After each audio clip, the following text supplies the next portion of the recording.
नमस्कार प्रिय दर्शकों, एक बार फिर स्वागत है आपका हमारे नए वीडियो में। प्रिय दर्शकों, आज फिर हम नया वीडियो नई जानकारी लेकर हाजिर हुए हैं। प्रिय दर्शकों, आज का ये वीडियो बहुत ही खास और मोटिवेशनल होने वाला है। दर्शकों, आज का जो प्रसंग है, आज की जो कहानी है स्त्री के आगे क्यों झुकता है इंसान, जानिए औरत की ताकत। दर्शकों, ऐसी कौन सी ताकत होती है स्त्री में जो इंसान को झुकना पड़ता है, सारी बातें हम इस कहानी के माध्यम से आपको बताएंगे। दर्शकों, वीडियो बड़ा मोटिवेशनल है, बड़ा ज्ञानवर्धक है, इसलिए वीडियो को एंड तक जरूर देखें। दर्शकों, इससे पहले जो लोग हमसे नए जुड़े हैं वो हमारे चैनल को सब्सक्राइब कर ले, ताकि हमारा आने वाला हर वीडियो पहले आप लोगों तक पहुंच सके और उसका आप लाभ उठा सके। दर्शकों, आपने देखा होगा, चाहे दुनिया का कोई भी इंसान हो, चाहे कमज़ोर हो, चाहे पहलवान हो, चाहे वो बलवान हो, और चाहे राजा हो और चाहे राक्षस हो, तब भी वो स्त्री के समक्ष पहुंचता है तो वो उसके सामने झुक ही जाता है। तो ऐसा क्या है स्त्री के अंदर, ऐसी कौन सी ताकत है तो स्त्री के सामने मर्द झुक जाता है। स्त्री की इस बात के साथ साथ आपको और भी बताएंगे ब्राह्मण और राजा के बारे में भी। ब्राह्मण और राजा के भी सामने हर इंसान झुक जाता है। आपने देखा होगा, राजा और ब्राह्मण को भी कोई भी प्राणी उनके समक्ष जाता है तो वो झुक करके ही बात करता है, अर्थात वो झुक ही जाता है। तो ब्राह्मण के भी और राजा के भी अंदर ऐसी कौन सी ताकत है तो हर इंसान झुक जाता है। दर्शकों, ये बात भी आपको इस वीडियो में बताई जाएगी। सबसे पहले बात करेंगे स्त्री के बारे में कि स्त्री के अंदर ऐसी क्या ताकत है, ऐसी क्या खूबी है तो हर इंसान झुक जाता है। आइए जानते हैं इस वीडियो के माध्यम से। ये दर्शकों, इस बात पर आचार्य चाणक्य जी अपनी नीति में बहुत ही अच्छी बात कहते हैं। दर्शकों, आचार्य चाणक्य जी को तो दुनिया जानती है। आचार्य चाणक्य जी चंद्रगुप्त मौर्य के महामंत्री और एक श्रेष्ठ विद्वान थे, और ये बहुत बुद्धिमान थे, ये बहुत बुद्धि के धनी भी थे। आचार्य चाणक्य जी को कई वर्षों की गहरी समझ तो थी ही, साथ ही में इन्हें व्यवहारिक जीवन का हर परिस्थिति का इन्हें अनुभव था, मालूम था। ये दर्शकों, चाणक्य जी को कौटिल्य और विष्णुगुप्त के नाम से भी जाना जाता है। इनके द्वारा लिखित नीति शास्त्र में मनुष्य के जीवन के बहुत से पहलू से संबंधित बहुत से महत्वपूर्ण ज्ञान लिखे गए हैं। दर्शकों, प्रत्येक स्त्री और पुरुष में कुछ विशेष गुण संज्ञा होती है, और समय पड़ने पर इन शक्तियों का सही प्रयोग किया जाए तो हर कार्य को सिद्ध किया जा सकता है। दर्शकों, आचार्य चाणक्य जी ने नीति शास्त्र में स्त्री व ब्राह्मण व राजा की सबसे बड़ी ताकत के बारे में बताया गया है, को दर्शाया है।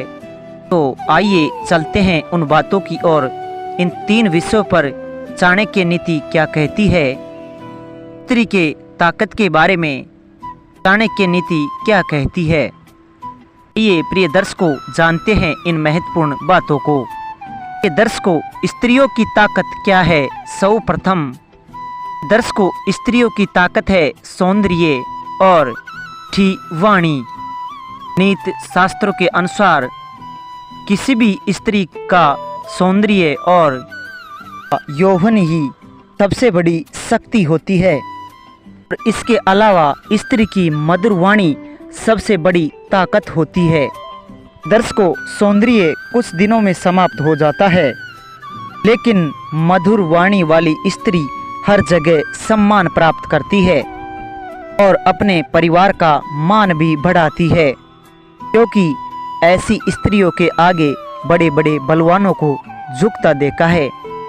प्रिय दर्शकों, इसी वजह से यही ताकत है स्त्रियों के अंदर, तो इंसान स्त्री के समक्ष झुकता है।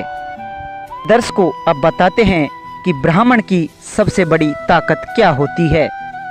दर्शकों, नीति शास्त्रों के अनुसार ब्राह्मण की शक्ति का ज्ञान माना जाता है।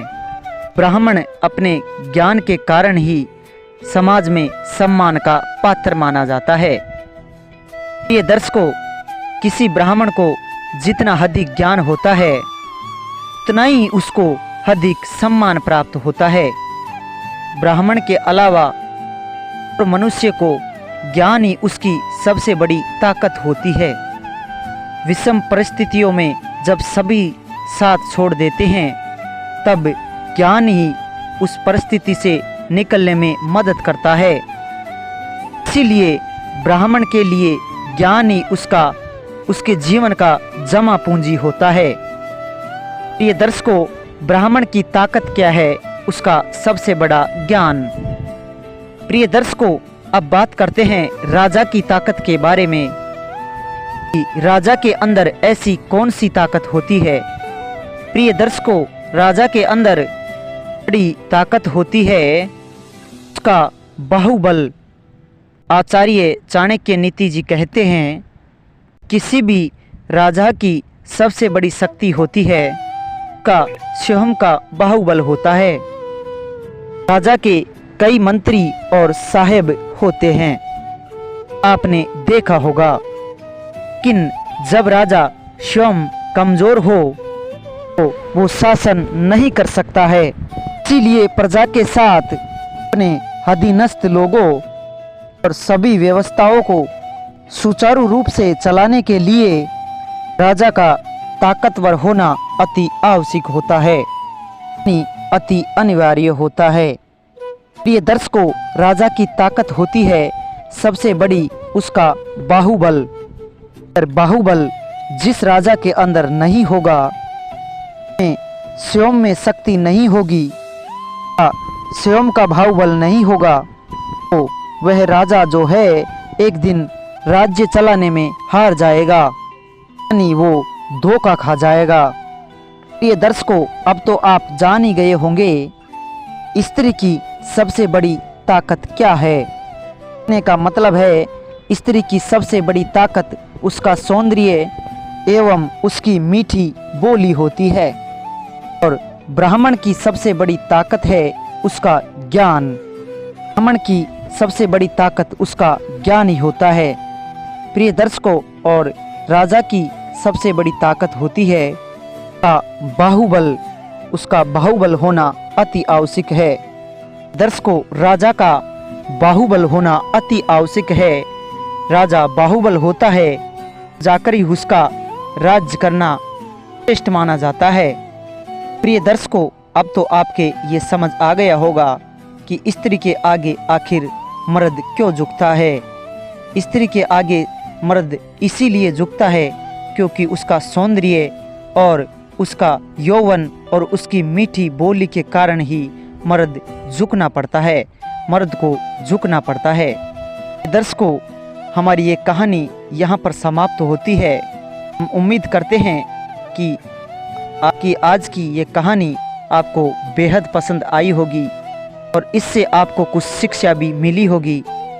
ये दर्शकों, अगर हमारा वीडियो आपको अच्छा लगा है तो लाइक शेयर कमेंट करके ज़रूर बताइए और साथ ही जो लोग हमसे नए जुड़े हैं वो हमारे चैनल को भी सब्सक्राइब कर ले ताकि हमारा आने वाला हर वीडियो पहले आप लोगों तक पहुंच सके और आप उसका फ़ायदा उठा सके।